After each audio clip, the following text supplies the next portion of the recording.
माननीय मुख्यमंत्री श्री पुष्कर सिंह धामी जी का ये निर्णय स्वागत योग्य नहीं है, अनुसरणीय है, अनुकरणीय है के लिए बोर्ड बनाने का फैसला किया है, वो बहुत स्वागत योग्य है। और कहना चाहता हूं कि मदरसा बोर्ड के अंतर्गत जो बच्चे पढ़ रहे थे वो उन्हें किसी तरह से कोई परेशानी नहीं होगी, वो उसी तरह से अपनी धार्मिक एजुकेशन भी हासिल करेंगे और उसके साथ साथ वो गुणवत्तापूर्ण एजुकेशन ग्रहण करेंगे। आप उसमें क्या साबित करना चाहते हैं? इसका सीधा सीधा एक मेरा नजरिया ये कहता है, जहां तक मैंने एनालाइज करा है, कि ये सारी की सारी औकाफ की प्रॉपर्टीज पर डाका डालने का बीजेपी का एक षड्यंत्र है। और उसके पश्चात ये होगा कि वो बच्चे मेन स्ट्रीम से जुड़ेंगे, जिसे कांग्रेस ने अपने कार्यकाल के अंदर मेन स्ट्रीम से जुदा किया था। देखिए, मदरसा बोर्ड के अध्यक्ष जैसे जो ये कौम के कुछ गद्दार हैं, वैसे तो मैं उनका नाम भी नहीं लेना चाहता, लेकिन मैं बात करूंगा उनके परिप्रेक्ष्य में और उनके जैसे जितने भी ऐसे लोग जो कौम की रहबर की शक्ल में कौम के साथ गद्दारी कर रहे हैं। इसके अलावा उत्तराखंड अल्पसंख्यक शिक्षा कल्याण बोर्ड के गठन पर भी कैबिनेट ने सहमति दी। इसके तहत अगर प्रदेश में ईसाई या अन्य अल्पसंख्यक समुदाय स्कूल या शिक्षण संस्थान खोलते हैं तो उन्हें इस बोर्ड से रजिस्ट्रेशन कराना अनिवार्य होगा। उत्तराखंड मदरसा शिक्षा बोर्ड के अध्यक्ष मुफ्ती शमून कासमी ने कहा कि सरकार ने उत्तराखंड अल्पसंख्यक शिक्षा परिषद की स्थापना जैसे दूरदर्शी कदम उठाकर राज्य के विकास और समावेशी शिक्षा को बढ़ावा देने में सराहनीय योगदान दिया है। ये परिषद अल्पसंख्यक समुदायों के बच्चों को उत्तराखंड राज्य बोर्ड की शिक्षा के साथ साथ उनकी पारंपरिक धार्मिक शिक्षा प्रदान करने का एक अनूठा मंच प्रदान करेगी। माननीय मुख्यमंत्री श्री पुष्कर सिंह धामी जी का ये निर्णय स्वागत योग्य नहीं है, अनुसरणीय है, अनुकरणीय है। मैं समझता हूं कि माननीय मुख्यमंत्री श्री पुष्कर सिंह धामी जी ने एक अथॉरिटी बनाने का 6 के 6 समुदायों को जो माइनॉरिटी में आते हैं उनके कल्याण के लिए जो एक कल्याण के लिए बोर्ड बनाने का फैसला किया है, वो बहुत स्वागत योग्य है। और कहना चाहता हूं कि मदरसा बोर्ड के अंतर्गत जो बच्चे पढ़ रहे थे वो उन्हें किसी तरह से कोई परेशानी नहीं होगी, वो उसी तरह से अपनी धार्मिक एजुकेशन भी हासिल करेंगे और उसके साथ साथ वो गुणवत्तापूर्ण एजुकेशन ग्रहण करेंगे। और उसके पश्चात ये होगा कि वो बच्चे मेन स्ट्रीम से जुड़ेंगे, जिसे कांग्रेस ने अपने कार्यकाल के अंदर मेन स्ट्रीम से जुदा किया था। आज तेजी के साथ जो है माननीय मुख्यमंत्री श्री पुष्कर सिंह धामी जी का जो विजन है वो आगे बढ़ रहा है। सबका साथ, सबका विकास, सबका विश्वास, सबका प्रयास। और यही वजह है कि मुसलमानों को भी बराबर फायदा पहुंच रहा है। किसी योजना के अंदर किसी वर्ग को भी वंचित नहीं रखा गया है। सर्वजन हिताय और सर्वजन सुखाय की नीति पर माननीय मुख्यमंत्री जी उस मिशन को आगे बढ़ा रहे हैं। तो मैं समझता हूं कि ये माइनॉरिटी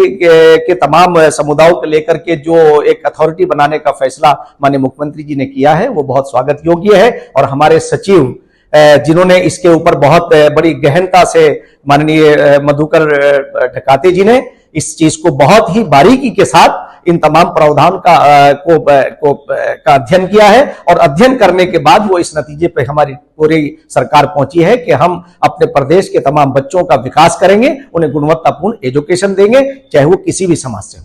मदरसा बोर्ड खत्म करने की जो है कवायद शुरू हो गई है, तो कहा जा रहा है कि मदरसा बोर्ड खत्म हो जाएगा और नई चीजें जो है लाई जा रही। देखिए, सबसे पहले हम बात करेंगे संविधान की। जब भारत का संविधान ये आज़ादी देता है और मदरसे जितने भी आज तक चले हैं और चलते आ रहे हैं वो संविधान के कॉन्स्टिट्यूशन के फ्रेमवर्क में चल रहे हैं, क्योंकि आर्टिकल 30 सीधा सीधा डिफाइन करता है। Article 30 defines that it guarantees the right of minorities to establish and administer educational institutions of their choice। जब संविधान ने हमें एक आज़ादी दी है, उसके फ्रेमवर्क में काम हो रहा है, तो उसको भंग करके आप उसमें क्या साबित करना चाहते हैं?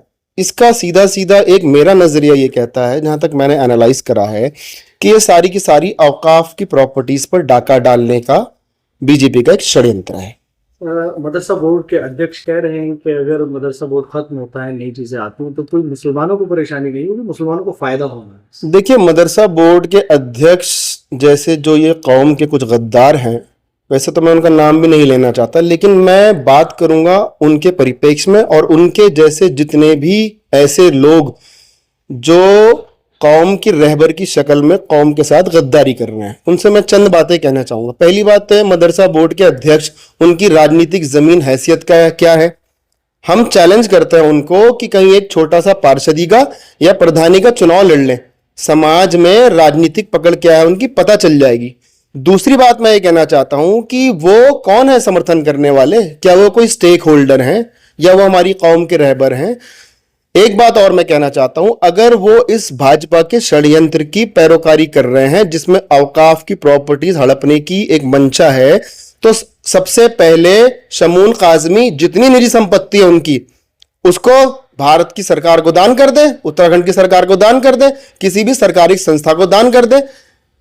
औकाफ की प्रॉपर्टीज के बारे में समर्थन करने वाले, फैसला नहीं लेने होते कौन है, ये मेरा उनसे सवाल है और उनको चैलेंज है कि अगर वो रहबर बनते हैं मुसलमानों के तो कोई चुनाव लड़ लें। और मेरी एक अपील है पूरी की पूरी मुस्लिम समाज से, जो लोग मदरसे की लड़ाई में हमारे साथ नहीं है उनका सामाजिक बहिष्कार हमें जरूर करना पड़ेगा। ये मेरी पूरे मुस्लिम समाज से अपील है, क्योंकि अगर हम लोग इस लड़ाई को नहीं लड़ेंगे तो और कौन लड़ेगा। ये मदारिस, ये हमारा वजूद का एक हिस्सा है।